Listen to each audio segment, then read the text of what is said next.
কখনো কোনো বাগানের কোনো বৃক্ষকে দেখেছেন যেখানে সুগন্ধি ফুল থাকে, রসালো ফল থাকে? তখন মন প্রফুল্ল হয়ে ওঠে, মন থেকে সেই বৃক্ষের প্রতি ভালোবাসা জন্মায়। কিন্তু যিনি বাগানের মালিক, শুধুমাত্র তিনিই জানেন যে কিভাবে এই বৃক্ষকে আগলে রাখতে হয়, কিভাবে তার পরিচর্যা করলে এতে সুন্দর সুগন্ধি ফুল হবে, রসালো ফল হবে। কখনো কখনো প্রয়োজনের থেকে বেশি রোদ পেলে এই বৃক্ষগুলি শুকিয়ে যায়, প্রয়োজনের থেকে কম রোদ পেলেও এই বৃক্ষ কিন্তু শুকিয়ে যায়। প্রয়োজনের থেকে কম জল যদি পায়, এই বৃক্ষ শুকিয়ে যেতে পারে। প্রয়োজনের থেকে অতিরিক্ত জল যদি পায়, তখনও এই বৃক্ষের শিকড়গুলি নষ্ট হয়ে যেতে পারে। এবার এটাই কিন্তু আমাদের সংসারের সাথেও হয়। আমাদের সংসারের সকল প্রতিভাশালী ব্যক্তি, যেমন লেখক, বিচারক, প্রবক্তা, যোদ্ধা, এদের সবার ক্ষেত্রে এই কথাটাই প্রযোজ্য। যদি বেশি প্রশংসা করা হয়, তাহলেও এরা হারিয়ে যাবেন।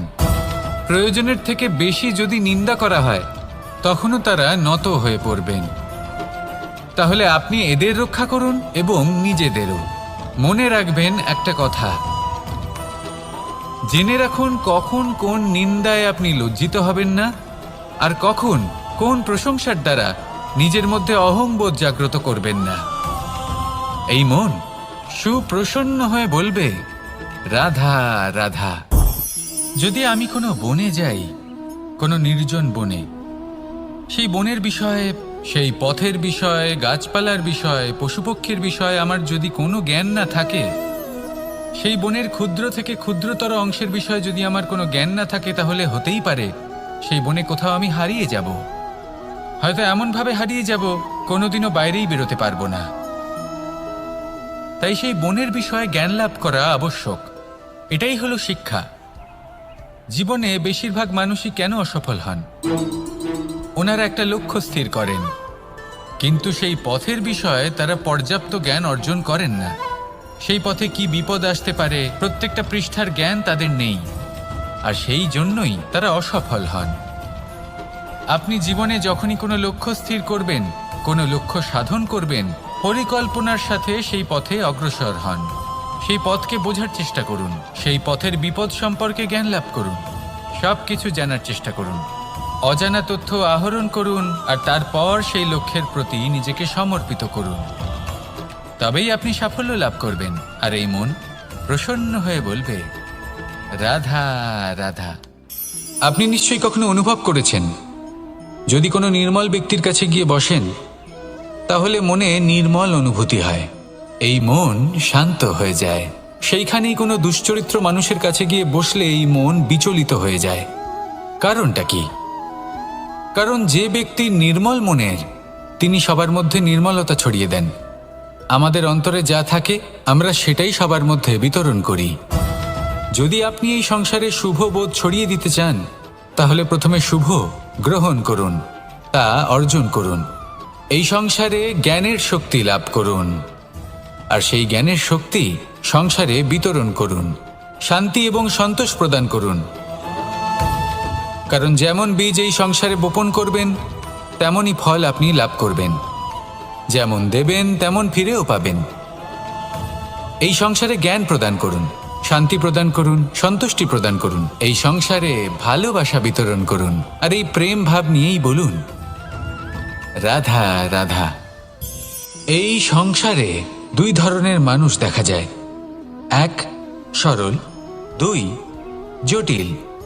এবার এই যে সরল ব্যক্তি থাকে, তাদের এই সমাজ দুর্বল মনে করে। এমনিতে দেখতে গেলে জলও সরল, বায়ুও সরল। ওনারা যেদিকে চাইবেন প্রবাহিত হতে পারেন, এনাদের যে আকার দেবেন সেটাই ধারণ করবেন। কিন্তু এরা বাস্তব রূপ ধারণ করলে তখন কি হয়? এই জল এমন এক ধারায় পরিণত হয় যে অনেক বড় বড় পাথরকে খণ্ডিত করে দিতে পারে। এই বায়ু এমন এক চক্রবাতে পরিণত হয় যা সংসারে বিনাশ ডেকে আনে। তাই যে ব্যক্তি সরল, তার সরলতাকে সম্মান করুন, তাকে সম্মান করুন, তাকে ভালোবাসা দিন। আর আমার সাথে ভালোবেসে বলুন, রাধা রাধা। খেলা খেলতে কে না ভালোবাসেন? আমরা প্রত্যেকেই যখন সময় পাই, সুযোগ পাই, তখনই আমরা কোনো খেলা খেলি। খেলার সময় দুই ধরনের মানুষ ওখানে থাকেন। এক, যারা অংশগ্রহণ করেন, আর দুই, যারা দেখতে থাকেন, যারা দর্শক হয়ে দেখেন, যারা নিজের পক্ষের বিজয়ের ফলে উচ্ছ্বসিত হয়ে থাকেন, পরাজয়ের ফলে শোক পালন করেন, পরামর্শ দিয়ে থাকেন। আর বিজয়ী কে হন? বিজয়ী তিনি হন যিনি অংশগ্রহণ করেন। নির্বাচন আপনাকে করতে হবে, আপনি কি করতে চান? আপনি কি খেলোয়াড় হতে চান, নাকি আপনি দর্শক হতে চান? যদি আপনি বিজয়ের আনন্দ লাভ করতে চান, সেই রোমাঞ্চ অনুভব করতে চান, তাহলে খেলতে হবে। ময়দানে আপনাকে নামতেই হবে। পরাজয়ের সম্ভাবনার ভয়ের সাথে আপনাকে লড়াই করতেই হবে। বিপক্ষের আহ্বানকে স্বীকার করতেই হবে, খেলোয়াড় হয়ে উঠতে হবে। তবেই এই বিজয়ের সম্ভাবনা থাকবে। আসলে কি, দর্শক হয়ে পরামর্শ দেওয়া অত্যন্ত সহজ। ময়দানে নেমে অংশগ্রহণ করা অত্যন্ত কঠিন। আর এখানে যেটা সহজ, তা আপনাকে বিজয়ের পথে কখনোই নিয়ে যাবে না। আসুন আমার সাথে ভালোবেসে বলুন, রাধা রাধা। এই সংসারে মানুষ জন্মগ্রহণ করেন, বড় হতে থাকেন, পুরুষার্থ লাভ করেন, অর্জন করেন। অর্জন করা আসলে কি? বেশিরভাগ মানুষ বলেন অর্জন করা অর্থাৎ ধন সম্পত্তি অর্জন করা। আর কি অর্জন করা যায়? আর কি লাভ করা যায়? আসল প্রশ্ন হলো এটাই যে কি এমন আছে যা বাস্তব রূপে অর্জন করার যোগ্য। তা হলো ব্যবহার, জ্ঞান এবং সন্তোষ। কেন?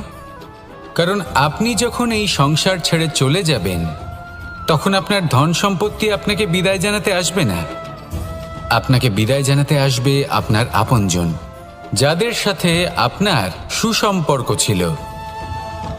সমগ্র সংসারে সহস্র মানুষ ধন অর্জন করে থাকেন। শ্রেষ্ঠ মানুষ হলেন তিনি যিনি ব্যবহার, জ্ঞান এবং সন্তোষ অর্জন করে থাকেন, একে সকলের মধ্যে বিতরণ করেন। তাই এটাই করুন, আর আমার সাথে ভালোবেসে বলুন, রাধা রাধা। এই সংসারের আরম্ভ থেকে এখনো পর্যন্ত এবং ভবিষ্যতেও একটা যুদ্ধ আছে, যা হয়ে চলেছে, চলতেই থাকবে। পাপ এবং পুণ্যের মধ্যে যুদ্ধ, সত্য এবং অসত্যের মধ্যে যুদ্ধ। এই যুদ্ধ চলেই আসছে। আর এই যুদ্ধে যারা লড়েন তাদের আমরা সবসময় জয় জয়কার করি। আর যারা এই জয় জয়কার করেন তাদের প্রত্যেকের একটা বিশেষ গুরুত্ব থাকে। যখনই কোনো যোদ্ধা যুদ্ধক্ষেত্রে ক্লান্ত হয়ে পড়ে, শক্তিহীন হয়ে পড়ে, তখন এরা জয় জয়কার করে, শঙ্খ বাজাতে থাকে। সেই যোদ্ধাকে অনুপ্রেরিত করে, শক্তি এবং সাহসে ভরিয়ে তোলে। আর তখন সেই যোদ্ধা সেই যুদ্ধকে এগিয়ে নিয়ে যেতে পারে। যখন শ্রীরাম লঙ্কা যাত্রা করার জন্য সেতু তৈরি করছিলেন, তখন একটা ছোট্ট মিষ্টি কাঠবিড়ালি নিজের মুখে মাটির টুকরো বয়ে নিয়ে গিয়ে তার সাধ্যমতো তাকে সাহায্য করছিল। শ্রীরাম দেখলেন এবং বললেন যে ও তো সবার মনোবল বৃদ্ধি করছে, সবাইকে প্রেরিত করছে। ও বলল যে আমি এত ছোট হয়েও যদি এই কাজ করতে পারি, তাহলে আপনারা সবাই কেন পারবেন না?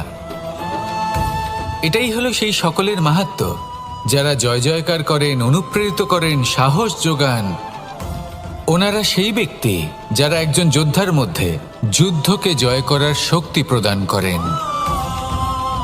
আসুন আমার সাথে ভালোবেসে বলুন, রাধা রাধা। সংসারে আমাদের জীবনে যখন কোনো সুখ বা দুঃখ আসে, তার জন্য আমরা কাউকে না কাউকে অবশ্যই দায়ী করে থাকি, তাই না? এই ব্যক্তি আমাদের সাথে এরকম কাজ করেছেন, তাই আমার সাথে এমন হলো। ওই ব্যক্তি যদি এমনটা না করতেন, তাহলে আজ আমি ওই স্থানে পৌঁছতে পারতাম। সবই আপনার দৃষ্টিভঙ্গির ওপর নির্ভরশীল। আর যদি আপনার দৃষ্টিভঙ্গি এমন হয়, তাহলে তা অনুচিত। সত্যি কথা বলতে, এই সংসারে ভিন্ন ভিন্ন ধরনের মানুষ আছে। এটা আপনার ওপর নির্ভর করছে কিভাবে তাদের স্বাগত জানাবেন। একবার ভাবুন, আমি আমার দুটো হাত সামনে নিয়ে এলাম, দুটো মুঠো খুলে দিলাম। দুই প্রকারের মানুষ আসবেন, কিছু না কিছু দিয়ে যাবেন। এই মুঠো যদি আমি বন্ধ করে দিই, তাহলে না কেউ আমাকে কিছু দিতে পারবে, না আমার কিছু যাবে আসবে। নিশ্চয়ই বুঝতে পারছেন এই দুই ধরনের ব্যক্তি কারা এবং তারা কি দিয়ে যান। আমি যদি নিজের মুঠো খুলে দিই, তাহলে কিছু ভালো মানুষ আসবেন, আমাকে আনন্দ, সন্তুষ্টি, জ্ঞান প্রদান করে যাবেন, ভালো অভিজ্ঞতা দিয়ে যাবেন। কোনো খারাপ ব্যক্তি যদি আসেন, তাহলে তিনিও খারাপ অভিজ্ঞতা দেবেন, যার থেকে আমি শিক্ষা লাভ করব। এই সব কিছু আমি লাভ করতে পারি। মুঠো যদি বন্ধ করে রাখি, তাহলে আমি কিছুই পাবো না। দেখুন, এই সংসারে প্রত্যেকের জীবনে এইরকম। প্রত্যেকের জীবনে সবকিছুই আছে, ভালো খারাপ দুই মানুষই আছে, ভালো অভিজ্ঞতা আছে, খারাপ অভিজ্ঞতা আছে। নির্ভর করছে আপনার উপর যে আপনি কি করবেন। এনাদের স্বাগত কিভাবে জানাবেন, কার থেকে কি বুঝবেন, কি শিখতে পারবেন, আর কোন দৃষ্টিভঙ্গি নিয়ে অগ্রসর হবেন। এটাই নির্ধারণ করবে যে আপনার জীবন কেমন হবে। আসুন আমার সাথে ভালোবেসে বলুন, রাধা রাধা। এটা হলো একটা সাদা পাতা। এবার এতে আমি যাই লিখব, সেটাই এর অস্তিত্ব হবে। এতে আমি প্রেমের কিছু কথা লিখে একে প্রেমপত্র বানিয়ে তুলতে পারি। মাতা পিতার জন্য একটা শুভ সংবাদ লিখতে পারি। শত্রুর বিষয়ে সতর্ক করব বলে সেনাকে একটা সংবাদ লিখতে পারি। দ্বারকাবাসীর জন্য কোনো সংবাদ পাঠাতে পারি। যাই লিখব, এই পত্র সেটাই হয়ে উঠবে। সেই রকমই হলো আমাদের জীবন। আমরা যেমন কর্ম আমরা করব, আমাদের অস্তিত্ব এবং ব্যক্তিত্ব ঠিক তেমনই হয়ে উঠবে। যদি আপনি একটা অসাধারণ, উজ্জ্বল এবং সম্মানজনক জীবনযাপন করতে চান, তাহলে তার একটা রহস্য আপনাকে বলি। যেমন কথন হবে, কর্ম তেমন হবে। অর্থাৎ যতটুকু বলেছেন ততটুকুই করুন, আর যতটুকু করেছেন ততটুকুই বলুন। এই একটা নিয়ম যদি আপনারা পালন করেন, তাহলে এই সংসারের সমস্ত পণ্ডিত আপনাকে অবশ্যই সম্মান করবেন। তাহলে এটাই করুন আর আমার সাথে ভালোবেসে বলুন, রাধা রাধা। কখনো কোনো পাখিকে দেখেছেন? যখন সে প্রথমবার উড়তে চেষ্টা করে, সে বাসা থেকে মাটিতে পড়ে যায়, কিন্তু সে হার মানে না। চেষ্টা করতে থাকে, করতেই থাকে, ডানা ঝাপটাতে থাকে, আর তারপর সে উড়তে শেখে। গোল শালগ্রাম শিলাকে দেখুন, পর্বত থেকে খসে পড়ে, ধাক্কা খায়, জলের প্রবাহ দ্বারা ঘর্ষিত হয়, তারপরে তা শালগ্রামে পরিণত হয়।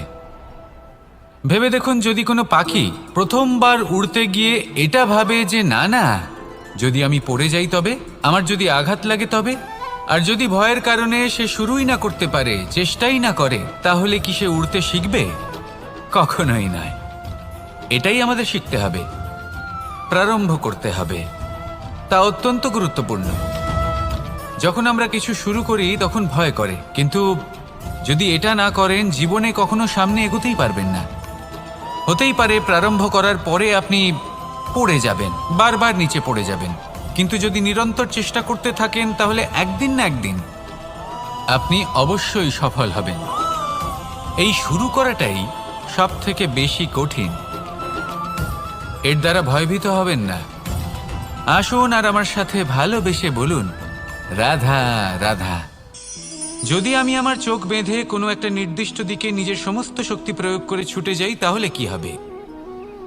আমি কোথাও ধাক্কা খেতে পারি, নিজের ক্ষতি করতে পারি, কোথাও পড়ে যেতে পারি, তাই না? অর্থাৎ এটা নিশ্চিত এই কাজ আমার করা উচিত নয়। কিন্তু আজকের দিনে প্রত্যেকটা মানুষ এই কাজই করছেন, তাই না? কোনো কাজ করার পূর্বে সেই কাজের বিষয়ে সম্পূর্ণ তথ্য কোথায় সংগ্রহ করছেন? শুধু এটুকু জানেন যে এই কাজটা করলে কত ধন অর্জন করবেন আর কত নাম হবে, আর ব্যাস, সামনে এগিয়ে যান। এটা উচিত নয়। পূর্ণরূপে যে কোনো কাজ করার আগেই সেই কাজের বিশ্লেষণ করে নেওয়া উচিত, তা বুঝে নেওয়া উচিত, এবং সেই বিষয়ে অবশ্যই খেয়াল রাখা উচিত যে আপনার শরীর এবং আপনার মন এই কাজ করার জন্য কি প্রস্তুত রয়েছে। যদি তা না হয়, তাহলে প্রথমে নিজেকে শুধরে নিন, তারপরে সেই কাজ করুন। যদি এইভাবে জীবনে সামনে এগোন, তাহলে সাফল্যের সম্ভাবনা জীবনে অনেক বেশি বেড়ে যাবে। তাহলে এটাই করুন আর আমার সাথে ভালোবেসে বলুন, রাধা রাধা। এই সংসারের সব থেকে বড় যোদ্ধা কে? কেউ বলবেন অর্জুন, কেউ বলবেন ভীম, কেউ বলবেন হনুমান, আদি ইত্যাদি। কিন্তু এই সংসারের সব থেকে বড় যোদ্ধা আপনার মনের ভেতরে আছে, আপনার মনের মধ্যে আছে। সেই ব্যক্তি সব থেকে উঁচুতে পৌঁছতে পারেন যিনি নিজের অন্তরের খামতি বুঝতে পারেন, নিজের দোষ বুঝতে পারেন, তার সাথে লড়াই করেন এবং তার উপর বিজয় লাভ করেন। যে ব্যক্তি এটা শিখতে পারেন, যে ব্যক্তি এটার উপর জয়লাভ করতে পারেন, তিনি হলেন সব থেকে বেশি শক্তিশালী, সব থেকে বেশি বীর এবং সব থেকে বেশি পরাক্রমী ব্যক্তি। আমরা সকলে এই সংসারকে পাল্টাতে চাই। তার জন্য প্রথম পদক্ষেপ আপনাকে নিতে হবে, নিজেকে দোষমুক্ত করতে হবে। যদি মানুষ নিজের অন্তরের দোষ বুঝতে পারেন এবং নিজেকে দোষমুক্ত করতে পারেন, তাহলে এই সংসার নিজে থেকেই দোষমুক্ত হয়ে যাবে, তাই না? তাহলে নিজেকে দোষমুক্ত করুন আর আমার সাথে ভালোবেসে বলুন, রাধা রাধা। মানুষের জীবন সবসময় ন্যায় আর অন্যায়ের মাঝে ঘুরপাক খেতে থাকে। প্রত্যেক মানুষের মনে হয় কোথাও না কোথাও তার সাথে অন্যায় হচ্ছে। কেউ বলেন যে ভাগ্য আমার সাথে অন্যায় করেছে, কেউ আবার বলেন এই সংসার আমার সাথে অন্যায় করেছে। আর প্রত্যেকেই ন্যায় বিচার চাইতে বৈঠক দাবি করে বসেন। কখনো এই বিচার গৃহে যান, আবার কখনো ওই বিচার গৃহে।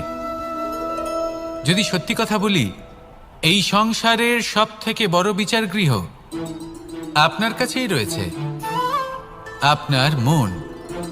আপনার মনই হলো সব থেকে বড় বিচার গৃহ।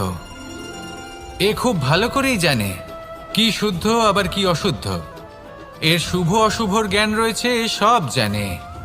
দেখতে গেলে প্রত্যেকটা মানুষ যদি নিজের মনের কথা শোনেন, তাহলে তিনি ভালোভাবেই বুঝতে পারবেন তিনি কি উচিত করেছেন আর কি অনুচিত।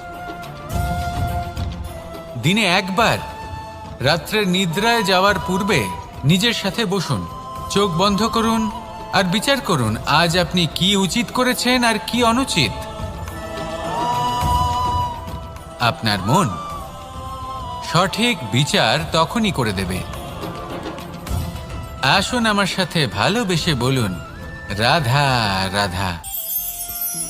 আপনি কখনো কোনো পাথরের বুক চিরে বয়ে চলা কোনো নদী দেখেছেন? পাথর নদীর সামনে নত হয়ে যায়, তাকে বাধা দিতে চেষ্টা করে কিন্তু কখনো বাধা দিতে পারে না। এই নদী হলো ততটাই শক্তিশালী, কিন্তু এর আরম্ভ কোথা থেকে হয়? দূরে কোথাও কোনো পর্বতের চূড়াতে এক বিন্দু জল ঝরে পড়ে আর তার সাথে হিম গলিয়ে দেয়।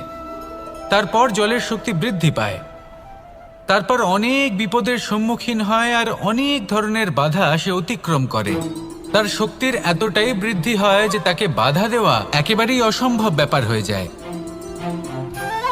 দেখুন, নদী তো মহান বটেই, কিন্তু তাকে মহান করে তুলেছে কে? সেই সকল বিপদ যার থেকে ও কখনো পালায়নি। সেইভাবেই আমাদেরও বিপদ থেকে পালিয়ে গেলে হবে না, তার সম্মুখীন হতে হবে সাহসের সাথে, পূর্ণ শক্তি প্রয়োগ করে। তবেই আমরা শিখতে পারবো, তবেই আমরা সামনে এগোতে পারবো। যদি আপনি জীবনে কুন্দন হয়ে উঠতে চান, তাহলে জ্বলন সহ্য করতেই হবে। আসুন আমার সাথে ভালোবেসে বলুন, রাধা রাধা। এ হলো গোলাপ ফুল। একে আমরা সকলেই চিনি। সমগ্র সংসার ভালোবাসে এই পুষ্পকে। এই ফুল দেখতেও সুন্দর। সবথেকে বেশি গুরুত্বপূর্ণ কথা হলো এর সুগন্ধ, যা দূর দূরান্ত থেকে ব্যক্তিদেরকে আকৃষ্ট করে। এই সুন্দর পুষ্প একটু মন দিয়ে দেখলেই দেখা যায় এর নিচে কাঁটা রয়েছে।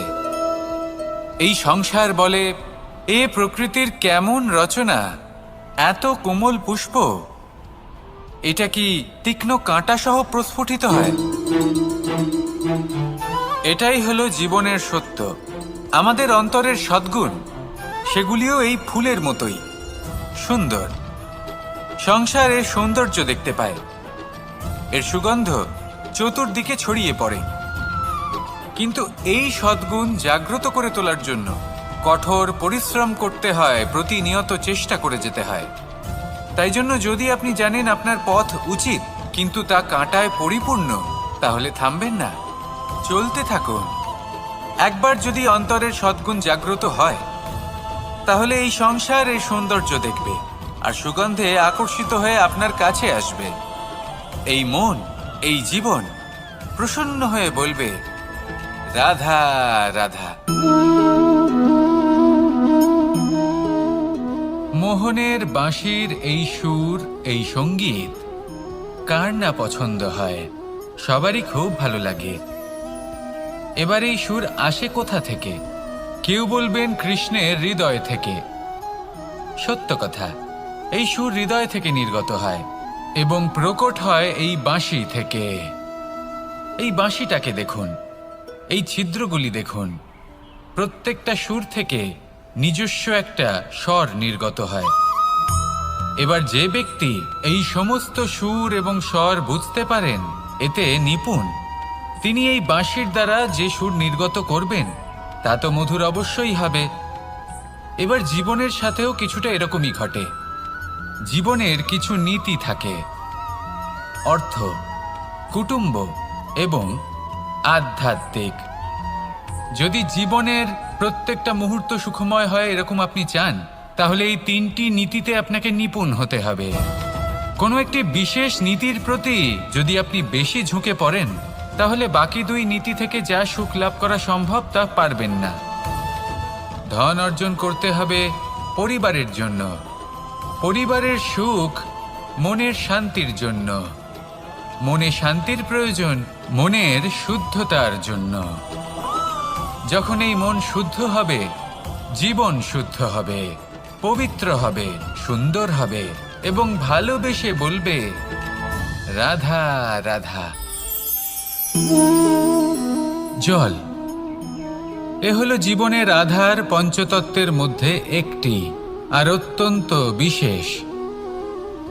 এর থেকে অনেক বড় শিক্ষা পাওয়া যায়। এই জল, গন্তব্যের বিষয়ে এর স্পষ্ট ধারণা আছে।